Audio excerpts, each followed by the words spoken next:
Very good evening dear students. I hope कि कल जो कंसंट्रेशन टर्म्स हमने डिस्कस की थी वो आपके लिए फ़ायदेमंद रहे होंगे। उसी कंसंट्रेशन टर्म्स में एक और टर्म होती है जिसको हम सब जानते हैं, that is known as normality, जिसका सिंबल होता है कैपिटल एन।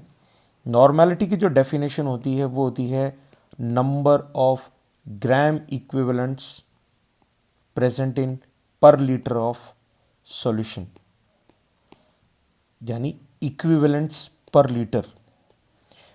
जो मोलैरिटी से इसका जो मेन डिफरेंस होता है, मोलैरिटी होता है मोल्स पर लीटर, और जो नॉर्मेलिटी है वो है इक्विवेलेंट्स या ग्राम इक्विवेलेंट्स पर लीटर। इन दोनों में जो डिफरेंस है वो क्या होता है, तो ज़रा एक बार हम उसको समझने की कोशिश करते हैं। जैसे हम मोल्स निकालते हैं, जो भी मास हमें गिवन होता है उसको हम डिवाइड करते हैं मोलर मास से। उसी तरीके से जब हमें इक्विवेलेंट्स निकालने पड़ते हैं तो हम जो गिवन मास होता है उसको हम डिवाइड करते हैं इक्विवेलेंट मास से। यानी जो मेन जो कॉन्सेप्ट जो हमको समझना होता है वो होता है कि हम इक्विवेलेंट मास कैसे निकालें। तो इक्विवेलेंट मास को निकालने के लिए कई तरीके होते हैं। यहाँ पे स्पेस है, मैं यहाँ पे समझाता हूँ। तो इक्विवेलेंट मास निकाला जाता है molar mass divided by N. ये एन अलग अलग जो इलेक्ट्रोलाइट्स होते हैं, जो सॉल्यूशन होते हैं, उनके लिए अलग अलग वैल्यू होता है। जैसे फॉर एसिड एन होता है बेसिसिटी। बेसिसिटी का मतलब क्या होता है कि एसिड ने कितने H plus ion aqueous solution में दिए। फॉर एग्जाम्पल जैसे HCl है, HNO3 है, ये वो एसिड्स होते हैं जो सॉल्यूशन के अंदर सिंगल H प्लस आयन देते हैं। H2SO4 है जो 2 H प्लस आयन देता है, ठीक है। H3PO4 जो आपके पास 3 H प्लस आयन देता है। यहां पे हमको दो एक्सेप्शंस को भी समझना पड़ेगा। This is known as orthophosphoric acid, या इसको सिर्फ फॉस्फोरिक एसिड भी बोला जाता है। पी ब्लॉक में ये बहुत अच्छा क्वेश्चन आता है। जब हम वहां पे जब हम इसका क्विक रिवीजन करेंगे आपको पता चलेगा कि ऑक्सो एसिड्स ऑफ फॉस्फोरस में दो और एसिड होती हैं, जैसे H3PO3। इसको देख के भी हमको लगता है कि ये इसकी बेसिसिटी भी 3 होगी, जबकि इसकी बेसिसिटी 3 नहीं होती, इसकी बेसिसिटी होती है 2। और ये क्यों होता है ये पता चलता है इसके स्ट्रक्चर से। देखिए, अगर मैं जैसे यहाँ पे पहले मैं सबसे पहले फॉस्फोरिक एसिड जो इसके ऊपर थी, इस फॉस्फोरिक एसिड के मैंने आपका एक स्ट्रक्चर बनाया है। इस फॉस्फोरिक एसिड के अगर हम स्ट्रक्चर को ऑब्जर्व करते हैं तो इसमें जो तीनों हाइड्रोजन हैं वो सेंट्रल एटम फॉस्फोरस से इनडायरेक्टली बॉन्डेड है। जबकि जब मैं फॉस्फोरस एसिड की बात करता हूं जो H3PO3 है, वहां पे एक ऑक्सीजन कम होने के कारण एक हाइड्रोजन डायरेक्टली है और जो दो हाइड्रोजन है वो इनडायरेक्टली है। और एक और होता है that is known as H3PO2 hypophosphorous acid. इसकी बेसिसिटी तो 1 ही होती है। और वो कैसे पता चलता है, वो पता चलता है बिकॉज इसके अंदर जो दो हाइड्रोजन हैं वो आपके सेंट्रल एटम से डायरेक्टली जुड़े होते हैं, और जो हाइड्रोजन आपके डायरेक्टली जुड़े हुए हैं वो कभी भी आयोनाइज नहीं होते हैं। यानी इसमें सिर्फ ये एक आयोनाइज होगा और इसमें सिर्फ ये दो आयोनाइज होंगे। तो this is a very very very important question in P block also, कि जो फॉस्फोरिक एसिड है उसकी बेसिसिटी 3 होती है, फॉस्फोरस एसिड होती है उसकी बेसिसिटी 2 होती है, और हाइपोफॉस्फोरस है उसकी बेसिसिटी सिर्फ 1 होती है। और ये तीनों ही जो एसिड्स हैं इनकी हाइब्रिडाइजेशन sp3 होती है, और ये टेट्राहेड्रल शेप के होते हैं। जो एक एडिशनल आपके पास इंफॉर्मेशन आपको मैंने दे दी है ताकि आप जो क्वेश्चंस हैं पी ब्लॉक के साथ उसको इनको कोरिलेट कर सकें। This is about acid. दूसरा जो पार्ट होता है जो हम यहाँ पे समझेंगे वो होता है फॉर बेस। तो बेस के लिए जो वर्ड यूज होता है, ठीक है, that is known as acidity.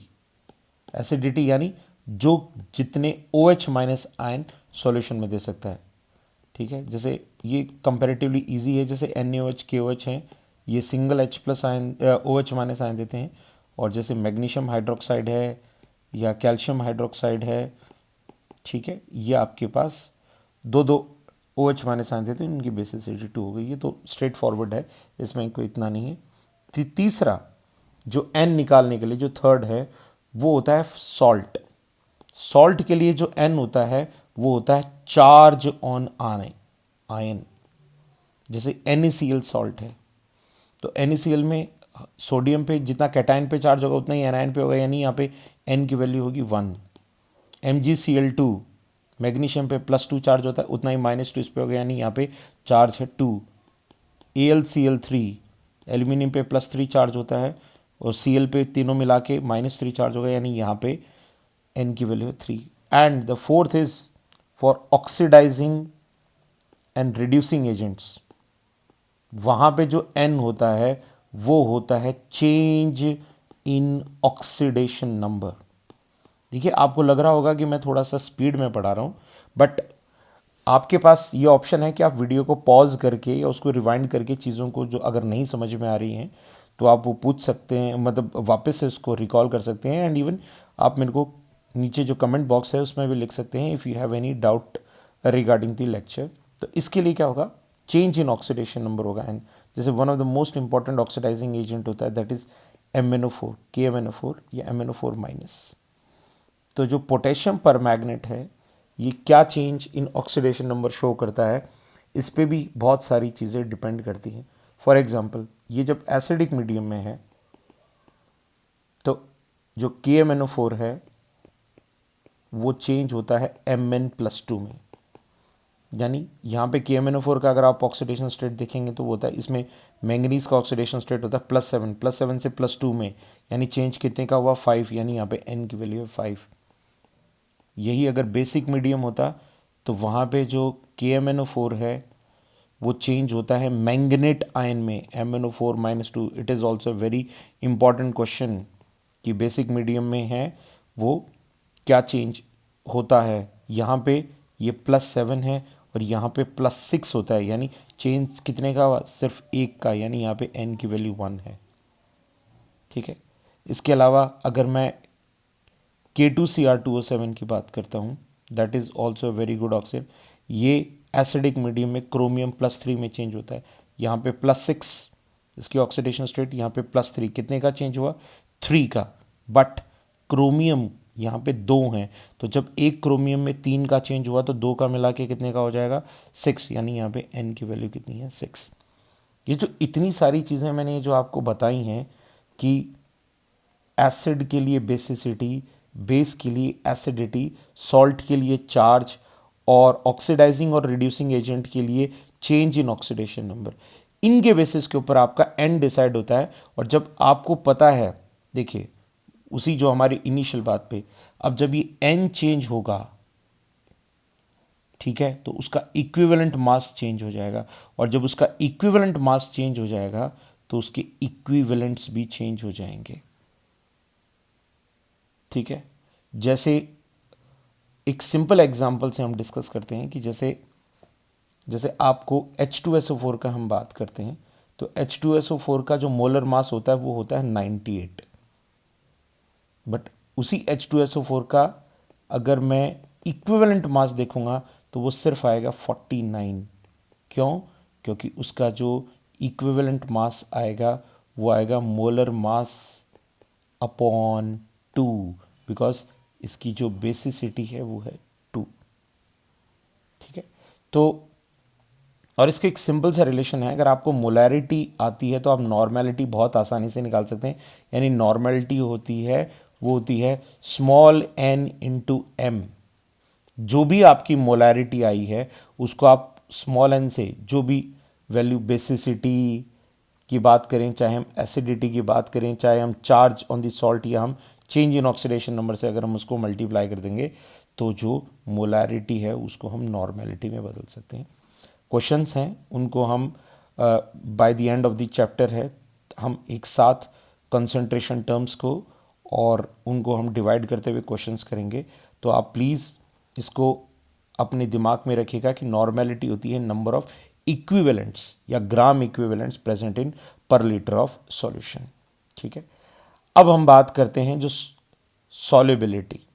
Solubility जो नेक्स्ट जो हमारा टॉपिक है, ये जो जगह है, ये जो इसको एक्सप्लेन करने में यहाँ पे यूज़ हो गई, अब हम यहाँ पे बताएंगे। तो सॉल्युबिलिटी क्या है कि हमारे पास तीन तरीके के सॉल्यूशन हैं जिनको हमें को डिटेल में पढ़ना है। और वो तीन सॉल्यूशन कौन से हैं? जब मैं सॉलिड को, मैं कलर की चेंज कर देता हूँ because we have entered a new topic. तो जैसे सबसे पहले है सॉलिड इन लिक्विड सॉल्यूशन, जो हमारा सबसे पहले ये रहा है, सॉलिड इन लिक्विड।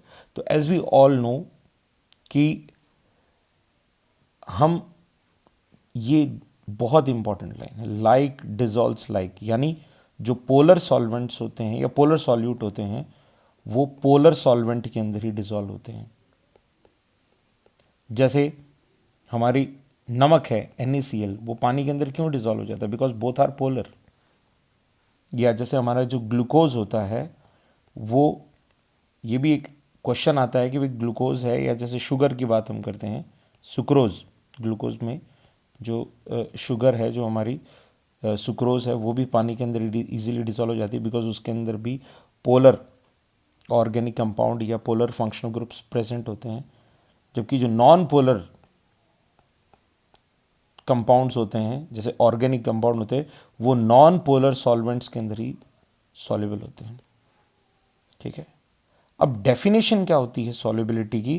कि जैसे मान लीजिए कि मैंने एक बीकर लिया जिसके अंदर मैंने फिक्स अमाउंट ऑफ सॉल्वेंट लिया, उसके अंदर मैं सॉल्यूट मिलाता गया और ऐड करते करते एक ऐसा पॉइंट आ गया कि क्या बन गया? Saturated solution.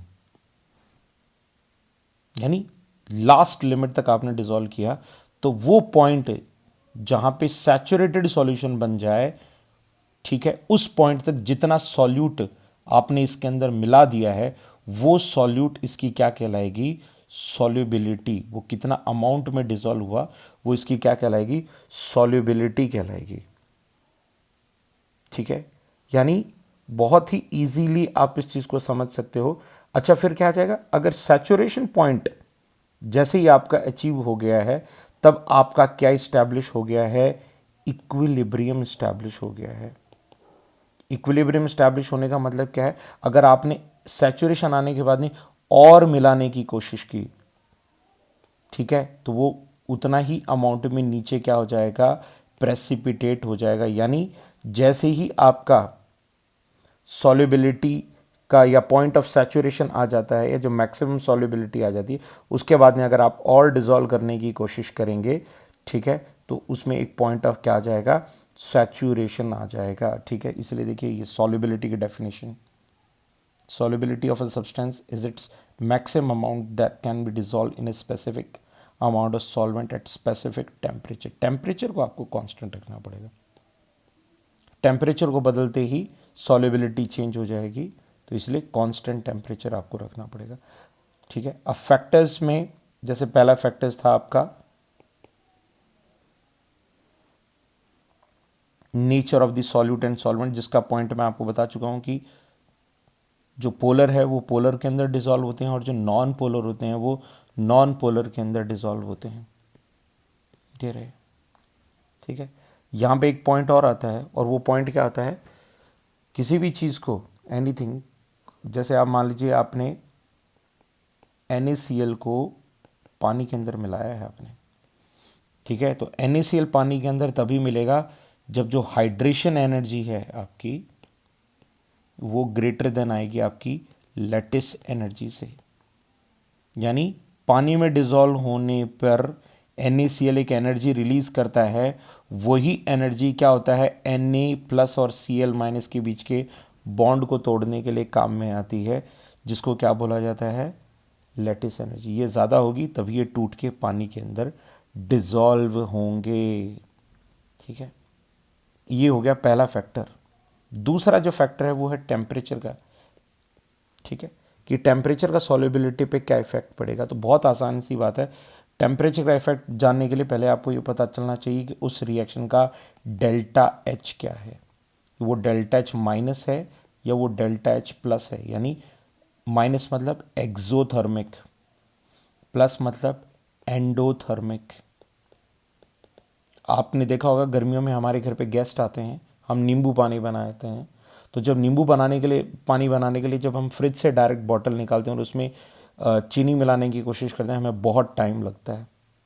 बट वही अगर हम गुनगुने पानी में या नॉर्मल पानी में अगर हम मिलाएंगे तो वो बहुत जल्दी डिसॉल्व हो जाती है, बिकॉज वो एंडोथर्मिक है। चीनी को मिलाने के लिए चीनी है वो सराउंडिंग से एनर्जी को एब्जॉर्ब करती है, तब जाके वो डिसॉल्व होती है। यानी एक्सोथर्मिक रिएक्शंस हैं, उनकी सॉल्युबिलिटी टेम्परेचर को बढ़ाने से कम होगी। क्यों कम होगी? बहुत ही, क्योंकि ये तो खुद कह रहे हैं भाई, हम तो खुद एनर्जी क्या कर रहे हैं, रिलीज कर रहे हैं। आप हमको क्यों हीट दे रहे हो? हीट की किन को जरूरत है? Endothermic reaction. तो वेरी इंपॉर्टेंट पॉइंट है। यानी देखिए, डेल्टा एच पॉजिटिव यानी एंडोथर्मिक, उनकी सॉल्युबिलिटी रेज होगी विद टेम्परेचर, जबकि जो एक्सोथर्मिक है उनकी सॉल्युबिलिटी डिक्रीज होगी। टेम्परेचर का क्या होगा? कोई इफेक्ट नहीं होगा। क्यों? क्योंकि ना तो आप सॉलिड ना आप लिक्विड को प्रेशर अप्लाई करके कंप्रेस कर सकते हो। They are highly incompressible. तो जब आप उनके वॉल्यूम को चेंज ही नहीं कर पाओगे तो प्रेशर का कोई इफेक्ट नहीं पड़ेगा। तो ये आपके पहले तरीके का सॉल्यूशन था, आपका सॉलिड इन लिक्विड। अब हमारा दूसरा जो तरीके का सॉल्यूशन है वो क्या है? Gas in liquid. तो गैस इन लिक्विड में क्या होगा कि आपको पता है कि कभी भी किसी गैस को किसी भी लिक्विड के अंदर हम डिसॉल्व करते हैं तो सबसे पहले आपको एक क्लोज चैम्बर चाहिए, उसमें एक पिस्टन चाहिए जो एक्सटर्नल प्रेशर उस गैस के ऊपर लगातार अप्लाई करती रहे, तब जाके गैस के जो मॉलिक्यूल्स हैं वो उस लिक्विड में डिसॉल्व होंगे। यानी you have to apply a constant pressure. यानी आप अगर प्रेशर हटा दोगे तो सॉल्युबिलिटी क्या हो जाएगी? कम हो जाएगी। Very very very important. यानी आपको पता है जो हमारी एक्वेटिक लाइफ है, जो मछलियां हैं वो पानी के अंदर क्यों जिंदा हैं? बिकॉज ये अगर हमारा समुद्र या कोई भी लेक है उसके ऊपर लगातार ऊपर से क्या है? Atmospheric pressure. तो अंदर जो पेड़ पौधे जो फोटोसिंथेसिस करके O2 बनाते हैं, वो O2 का कुछ हिस्सा अंदर ही डिसॉल्व रह जाता है पानी के अंदर। ठीक है। So this is very very very important thing कि प्रेशर को लगातार आपको लगा के रखना पड़ेगा, तभी वो चीज़ क्या होगी? आपकी सॉल्युबल होगी। और उसी के लिए यहाँ पे एक यूज़ होता है हेनरीज लॉ। हेनरीज लॉ का बिल्कुल सिंपल सा रिलेशनशिप है। देखिए, M directly proportional to P।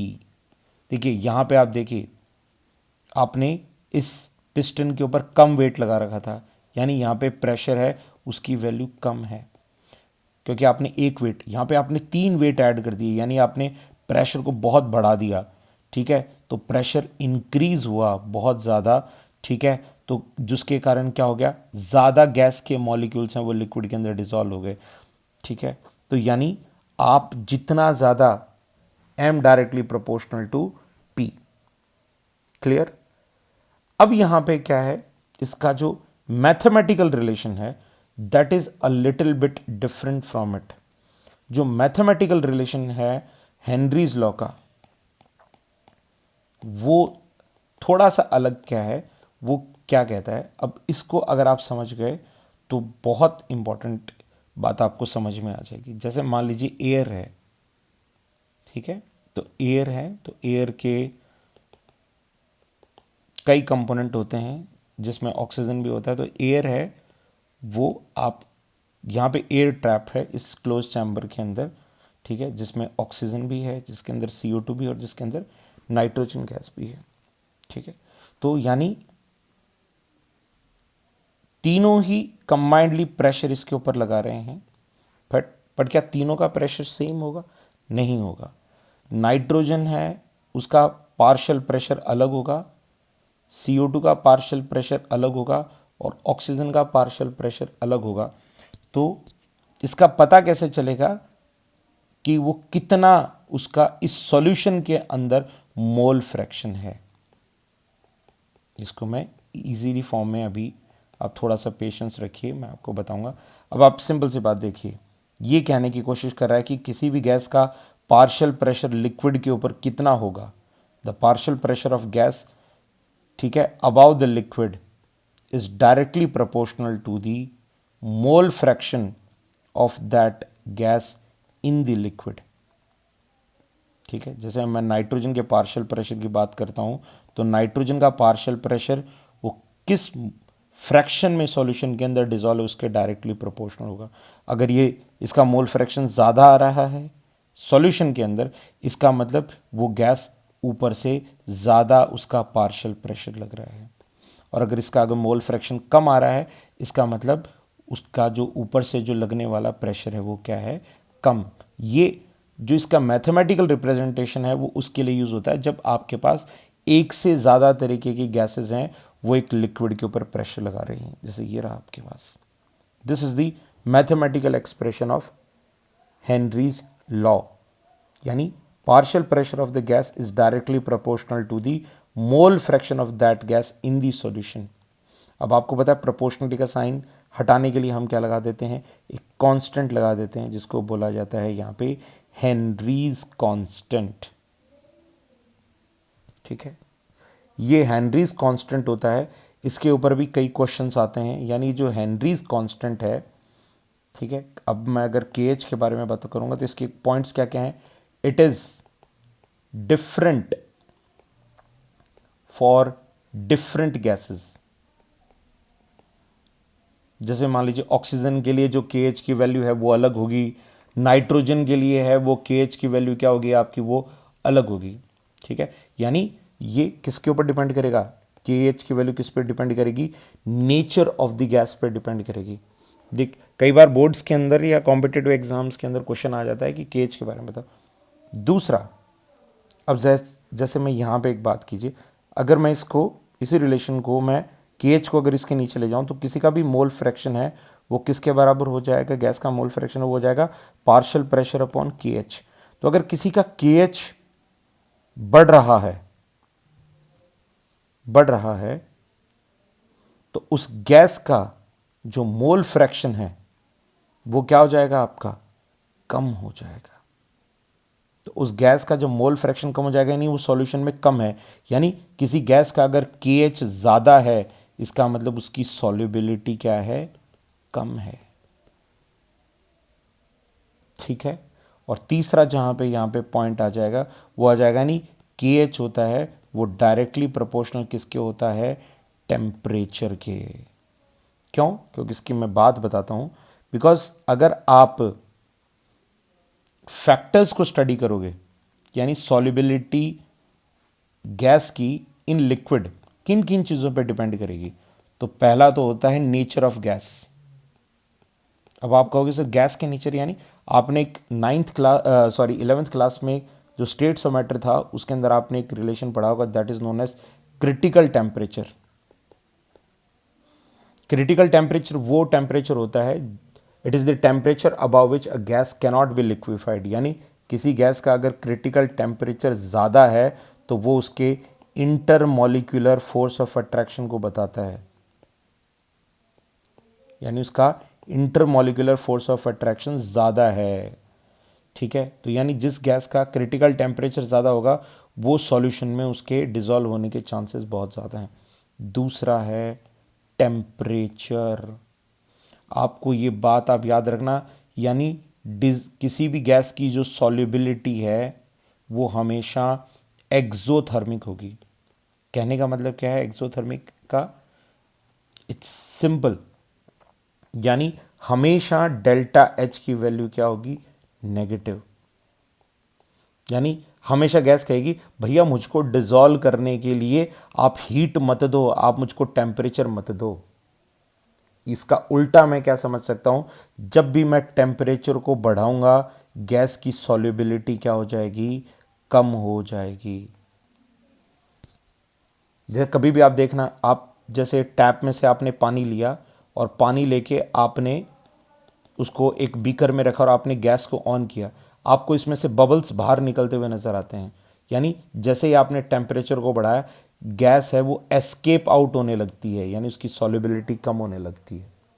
या इसका एक दूसरा एग्जांपल आता है, आजकल तो क्या हो गया कि जो कोल्ड ड्रिंक्स हैं वो प्लास्टिक की बॉटल्स में आती हैं, और प्लास्टिक क्या होता है, वो टेम्परेचर को बढ़ाने से एक्सपेंड होता है। वरना पहले जो कोल्ड ड्रिंक्स की बॉटल होती है जो ग्लास के अंदर आती थी, उनको ये क्वेश्चन आता था कि भाई कोल्ड ड्रिंक्स की बॉटल हैं वो समर्स के अंदर शेड में क्यों रखने के लिए कहा जाता है। वो शेड में इसलिए कहा रखने के लिए कहा जाता है बिकॉज उसके अंदर जो CO2 गैस होती है कोल्ड ड्रिंक के अंदर, गर्मियों में हमें पता है कि भाई हमारा जो टेम्परेचर होता है वो लगभग 55 डिग्री सेल्सियस तक भी नॉर्थ इंडिया में बढ़ जाता है। तो उस टेम्परेचर के ऊपर अगर आप कोल्ड ड्रिंक की बॉटल अगर धूप में पड़ी हुई है तो जो CO2 के मॉलिक्यूल्स हैं वो उस टेम्परेचर को एब्जॉर्ब करके इस बॉटल में से बाहर निकलना चाहेंगे, और जब वो बाहर निकलने की कोशिश करेंगे तो कई बार बॉटल को वो बर्स्ट भी कर देते हैं। इसलिए टेम्परेचर, इसलिए मैंने यहाँ पे बताई थी, देखिए मैंने KH के जो फैक्टर्स बताए थे उसमें मैंने एक बात बताई कि KH के बढ़ने से सॉल्युबिलिटी कम होती है और टेम्परेचर के बढ़ने से भी सॉल्युबिलिटी कम होती है। इसलिए KH और टेम्परेचर का रिलेशन एक दूसरे से क्या हो गया, डायरेक्टली प्रोपोर्शनल का हो गया। ठीक है, और जो तीसरा फैक्टर हो गया, पहला तो नेचर ऑफ द गैस हो गया, दूसरा टेम्परेचर, और तीसरा प्रेशर, जिसको हमने डिटेल के अंदर अभी अभी पढ़ा ही है in Henry's law. Henry's law का एक है M directly proportional to P, but इसका जो मैथमेटिकल एक्सप्रेशन है वो क्या कहता है, इसका मैथमेटिकल एक्सप्रेशन ये कहता है कि जो किसी भी गैस का पार्शियल प्रेशर है अबाउ द लिक्विड वो डायरेक्टली प्रोपोर्शनल होगा उसके mole fraction in the solution में, और प्रोपोर्शनलिटी का साइन हटने के लिए क्या लग जाता है, हेनरीज कांस्टेंट लग जाता है। अब इसकी एप्लीकेशन क्या है बेटा जी, एप्लीकेशन हेनरीज लॉ की है, इसकी बहुत ज़्यादा हैं। जैसे देखिए इंडस्ट्रीज़ में हेनरीज लॉ की क्या एप्लीकेशन है, आपको पता है जितने भी कार्बोनेटेड ड्रिंक्स होते हैं, चाहे सॉफ्ट ड्रिंक हो चाहे सोडा वाटर हो, उसके अंदर CO2 तभी डिजॉल्व होती है जब आप बाहर से क्या लगाओगे, हाई प्रेशर पे उस गैस को सील कर दोगे, मतलब उसके बॉटल को सील करोगे। ये होती है बेंड्स या डीकम्प्रेस, कॉल आ गया था बीच में। तो डीकम्प्रेस सिकनेस क्या चीज़ होती है, देखिए आप इसको एक इजी वे में समझिएगा। जैसे मान लीजिए कोई समुद्र है, ठीक है, इस समुद्र के अंदर आपको पता है कि जैसे जैसे बहुत गहरा होता है, डीप होते हैं आपके जो ओशियंस होते हैं। अब मान लीजिए यहाँ से एक डाइवर है, वो अपने सिलेंडर को लेके और डाइव करता है, और वो डाइव करते करते वो नीचे जाता जा रहा है, तो उसके ऊपर इतने सारे वाटर का प्रेशर लगता जाता है, यानी है, ठीक है।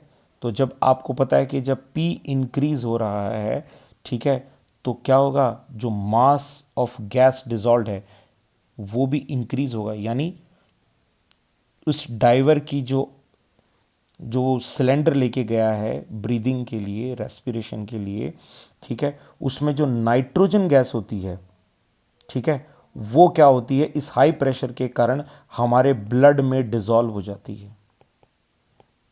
ठीक है, हमारे टिश्यू फ्लूइड के अंदर ये नाइट्रोजन हाई प्रेशर होने के कारण हमारे ब्लड में डिजॉल्व हो जाती है। ठीक है, तो क्या होगा, अब आपको पता है नाइट्रोजन हमारे बॉडी में कहीं पे भी यूज नहीं होती। जब ये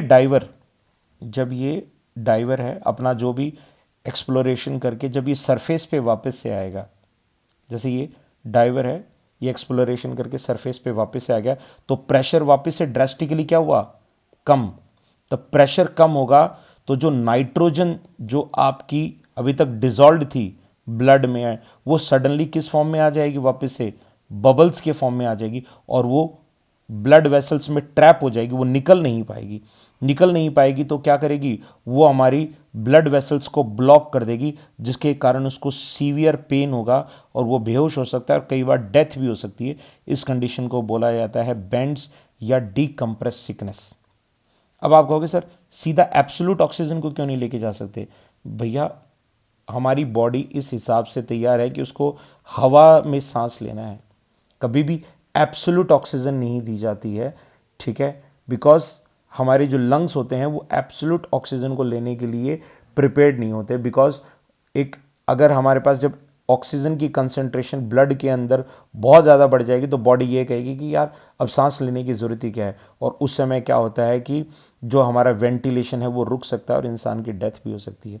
इसीलिए इस प्रॉब्लम को ओवरकम करने के लिए आजकल जो सिलेंडर्स हैं उसके अंदर हीलियम गैस की क्वांटिटी को बढ़ा दिया जाता है और जो नाइट्रोजन गैस है उसको क्या कर दिया जाता है, कम। तो ये बहुत अच्छा क्वेश्चन आता है कि जो बेंड्स को अवॉइड करने के लिए जो सिलेंडर स्कूबा डाइवर्स या जो डीप सी डाइवर्स होते हैं वो लेके जाते हैं, उनमें क्या किया जाता है। ठीक है, तो उसमें हीलियम गैस है। ये जो गैसेस का जो कॉम्पोजिशन है ये प्लीज़ आप ज़रूर याद रखें। ठीक है, और जो तीसरा जो इसका है वो क्या कहता है, आपको पता है, देखिए हाई एल्टीट्यूड्स पे जब हम रहते हैं, जो जो लोग पहाड़ों पे रहते हैं, हम जैसे मान लीजिए हम यहाँ पे ज़मीन पे रहते हैं हम, ठीक है, समतल इलाकों में रहते हैं, और जो लोग पहाड़ों पे रहते हैं, जो जो जहाँ पे पहाड़ पे कोई इंसान रहेगा, ठीक है, तो वहाँ पे एटमॉस्फेरिक प्रेशर क्या हो गया भाई, यहाँ पे तो एटमॉस्फेरिक प्रेशर ज़्यादा है, यहाँ पे एटमॉस्फेरिक प्रेशर क्या हो गया, कम। इनका एटमॉस्फेरिक प्रेशर ही कम हो गया तो यहाँ पे जो O2 है वो ही कम हो जाएगी, तो जिसके कारण क्या होगा कि ये जो लोग ऑक्सीजन जो लेंगे, ये जो ऑक्सीजन यहाँ पे लेंगे, इस ऑक्सीजन कि जो पार्शियल प्रेशर है वही कम हो जाएगा, यानी ये लोग एनॉक्सिया से सफ़र करेंगे। यानी एनॉक्सिया का मतलब क्या होता है, आप हेल्दी हो, आपके लंग्स भी हेल्दी हैं, बट बाहर जो एयर है उसमें ही ऑक्सीजन कम हो गई है, जिसके कारण आपके जो टिश्यूज़ हैं या जो आपका जो ब्लड है उसमें ऑक्सीजन जो सफिशेंट अमाउंट में नहीं जा पा रही है, इसलिए वो लोग होते हैं उनको सांस लेने में दिक्कत होती है। और वैसे भी आपको शायद पता होगा कि जो भी डिफेंस में जो लोग होते हैं और जो हाई एल्टीट्यूड्स पे जैसे सियाचिन या यहाँ पे जब उनको भेजा जाता है, ठीक है, तो उनको सडनली ये नहीं कि हाँ भाई यहाँ से दिल्ली से उठाया और सीधा जाके उसको उनको सियाचिन में डाल दिया, वो सोल्जर हाथों हाथ मर जाएगा। ठीक है, इसी को बोला जाता है, एक टर्म यूज होती है जिसको बोला जाता है एक्लेमेटाइजेशन। ठीक है, एक्लेमेटाइजेशन का मतलब क्या होता है, ठीक है, एक्लेमेटाइजेशन में क्या होता है, उस इंसान को स्टेप बाय स्टेप लेके जाया जाएगा, यानी जैसे वो दिल्ली है और ये सियाचिन है तो उसको जम्मू बेस पे रखा जाएगा। ठीक है, फिर उसको क्या होगा, जो उधमपुर बेस है यानी थोड़े, फिर कारगिल मान लीजिए, तो उसको धीरे धीरे क्या हो गया ऊपर लेके जा रहे, यानी उसकी बॉडी तब तक एडप्ट हो जाएगी। यानी उसमें आपको बायो में भी एक बहुत अच्छा क्वेश्चन आता है कि जो लोग हाई एल्टीट्यूड्स में जाते हैं, ठीक है, तो उनकी बॉडी में क्या दो चेंजेस पाए जाते हैं। ठीक है, तो वो दो चेंजेस क्या पाए जाते हैं, एक तो उनकी ब्रीदिंग रेट बढ़ जाती है, यानी हमारी जो ब्रीदिंग रेट होती है वो होती है लगभग 14 to 18 पर मिनट, उनमें ये अबाउट 20 हो जाती है, बिकॉज वो तेज़ी से सांस लेंगे ताकि बाहर ऑक्सीजन कम है, तो बार बार जल्दी जल्दी सांस लो ताकि वो सफिशिएंट अमाउंट ऑफ ऑक्सीजन को, और दूसरा उनकी आरबीसी या उनका हीमोग्लोबिन बढ़ जाता है। ठीक है, तो ये दो चेंजेस होते हैं जो बॉडी एडप्ट अपने अंदर करती है जो लोग हाई एल्टीट्यूड्स के अंदर जाते हैं।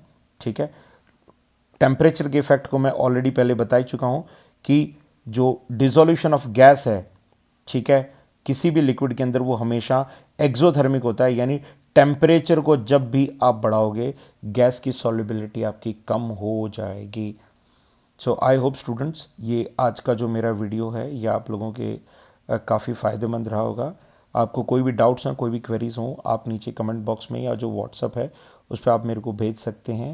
एंड आप मेहनत करते रहिए because the exams are very near, और इस समय की जो मेहनत होती है, जो मैराथन रेस होती है, वो चाहे अगर 50 किलोमीटर की रेस है तो अगर कोई अगर 40 किलोमीटर तक धीरे धीरे भाग रहा है, बट जो लास्ट के जो 10 किलोमीटर्स होते हैं उसके लिए अगर अपनी उसने एनर्जी बचा के रखी होती है तो वही लोग जो फर्स्ट आते हैं, जो लास्ट में मेहनत करते हैं। तो जो coming months are very crucial and keep working hard. All the very best.